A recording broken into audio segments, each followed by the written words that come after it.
Lorsque vous prenez des expériences de vie en tant que professeur et apprenez d'eux la vraie nature du monde et le rôle que vous y jouez, ces expériences deviennent des guides précieux pour atteindre la satisfaction et le bonheur éternel. Dans un sens, le malheur est son meilleur ami, car il le pousse à chercher Dieu. Lorsque vous commencez clairement à voir l'imperfection du monde, il commence à rechercher la perfection de Dieu. L'hérité est que Dieu utilise le mal pour ne pas nous détruire, mais pour nous décevoir de ses jouets, les distractions de ce monde, afin que nous puissions la chercher. Le licenciement n'est rien d'autre que l'ombre qui projette la main de la mère divine. Lorsque vous étendez à caresse, n'oubliez pas cela. Parfois, lorsque la mère le caresse, sa main produit une ombre avant de le toucher. Donc, quand les difficultés viennent, n'imaginez pas qu'elle le punissait. Votre main, qui projette l'ombre sur vous, tient une bénédiction en vous étendant pour vous en rapprocher. La souffrance est un bon enseignant pour ceux qui apprennent avec lui rapidement et volontairement, mais devient terrant pour ceux qui résistent et sentent. La souffrance peut nous apprendre presque tout. Ces leçons nous encouragent à développer le discernement, l'auto-témoignage, le détachement, la moralité et la conscience spirituelle transcendante. Une douleur à l'estomac, par exemple, nous le dit pour ne pas manger trop et faire attention à ce que nous mangeons. La douleur résultant de la perte de la richesse ou des chairs nous rappelle la nature temporaire de toute chose dans ce monde de l'illusion. Les conséquences des actions erronées nous poussent à exercer un discernement. Pourquoi ne pas apprendre par la sagesse? De cette façon, vous ne vous soumettrez pas à la douloureuse discipline de ce contremaître grossier, souffrant. La souffrance est causée par une mauvaise utilisation des travaux libres. Dieu nous a donné le pouvoir de l'accepter ou de le rejeter. Il ne veut pas avoir à faire face à des malheurs, mais n'interviendra pas lorsque nous choisirons des actions. Cela a conduit au malheur. Toutes les causes de mauvaise santé, un échec financier soudain ou d'autres difficultés qui s'effondrent à votre sujet de façon inattendue, sans que vous sachiez pourquoi. Vous avez été créé par vous dans le passé, dans cette incarnation ou dans une autre, et qui a germé en silence votre conscience. Ne blâmez pas Dieu ou personne si vous souffrez de maladies, de problèmes financiers ou de troubles émotionnels. Vous avez créé les causes de ces problèmes dans le passé et précis, avec la plus grande détermination, pour les éradiquer maintenant. Il est très courant pour les gens d'interpréter gravement le sens du karma, d'adopter une attitude mortelle. Vous n'êtes pas obligé d'accepter le karma. Si je vous dis que quelqu'un est après vous, prêt à vous attaquer, parce que vous vous avez une fois agressé, et vous dites simplement « Eh bien, mon karma, et s'attend à ce que la personne attaque. Il est évident que vous recevrez un coup. Pourquoi n'essayez-vous pas de le calmer? Pacifiquant, vous pouvez réduire votre rancune et éliminer votre désir de vous attaquer. Les effets de vos actions ont beaucoup moins de pouvoir pour l'affecter lorsque vous ne permettez pas à l'esprit de les revenus. Rappelez-vous cela. Vous pouvez également résister à neutraliser les effets négatifs des actions erronées, passer avec les effets positifs déclenchés par les bonnes actions dans le présent, évitant ainsi un environnement favorable à la récolte du mauvais karma. Quand vous comprenez-vous comme un enfant de Dieu ce que le karma peut avoir, qui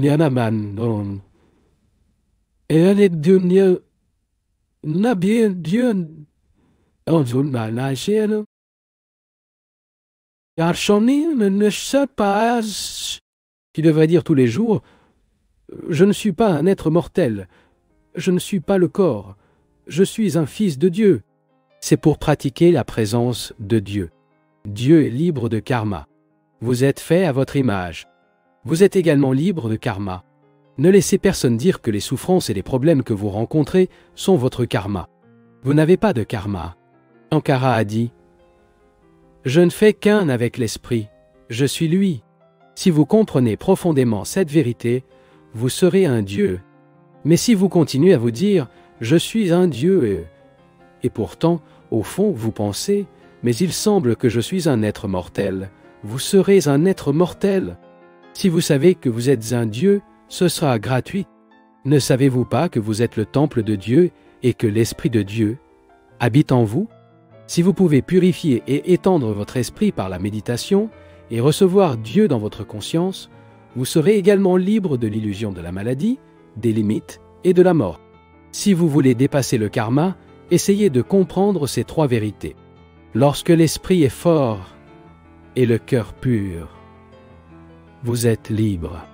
L'esprit est qu'il le relie aux douleurs corporelles. Lorsque vos pensées sont pures et que vous avez un esprit fort, vous ne pouvez pas subir les effets douloureux du mauvais karma. C'était l'une des choses les plus heureuses que j'ai découvertes. Dans un sommeil subconscient, vous êtes libre.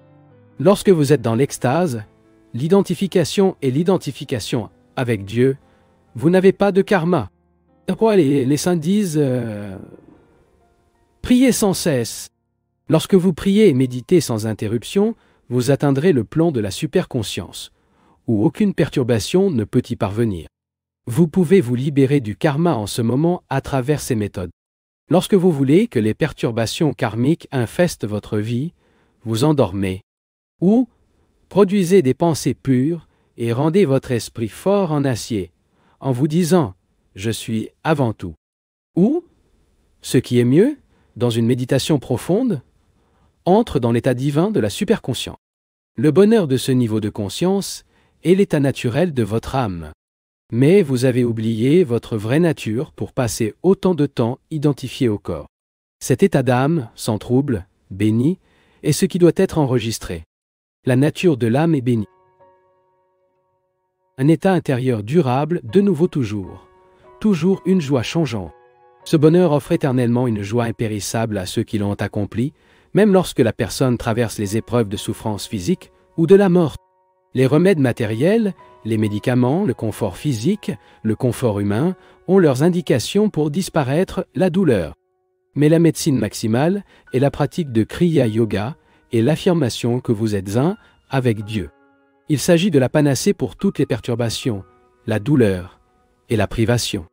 Le chemin vers la libération de tous les karmas individuels et collectifs. Lorsque nous commençons à comprendre l'être total que l'homme est, nous comprenons qu'il n'est pas un simple organisme physique. Il y a de nombreux pouvoirs, dont le potentiel emploie à un degré plus important ou inférieur pour s'adapter aux conditions de ce monde. Ce potentiel est beaucoup plus grand que l'homme ordinaire l'imagine. Derrière la lumière de chaque petite lampe, il y a un grand courant dynamique. Sous chaque petite vague, il y a le vaste océan qui est devenu dans les nombreuses vagues.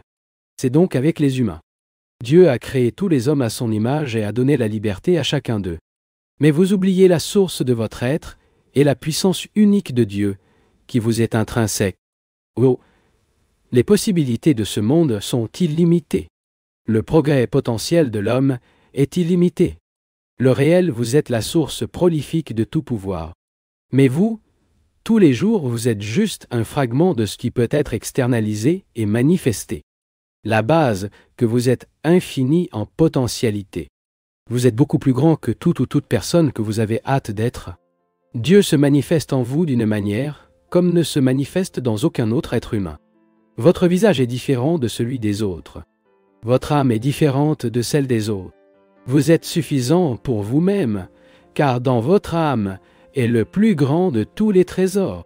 Tous les grands maîtres déclarent que dans ce corps est l'âme immortelle, une étincelle de ce qui soutient. D'où vient notre vraie personnalité? Venez de Dieu. Il est la conscience absolue, l'existence absolue et le bonheur absolu. En vous concentrant en interne, vous pouvez directement sentir la félicité divine de votre âme en vous et aussi. Si vous pouvez rester dans cette conscience, votre personnalité externe se développera et deviendra attrayante pour tous les êtres. L'âme est faite l'image de Dieu, et lorsque nous nous établissons dans la conscience de l'âme, notre personnalité commence à refléter sa bonté et sa beauté.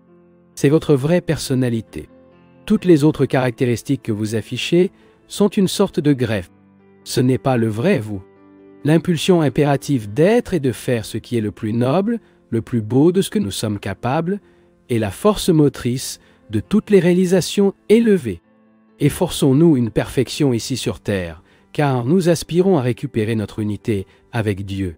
L'âme est absolument parfaite, mais quand elle s'identifie au corps, comme l'ego, les imperfections humaines déforment son expression.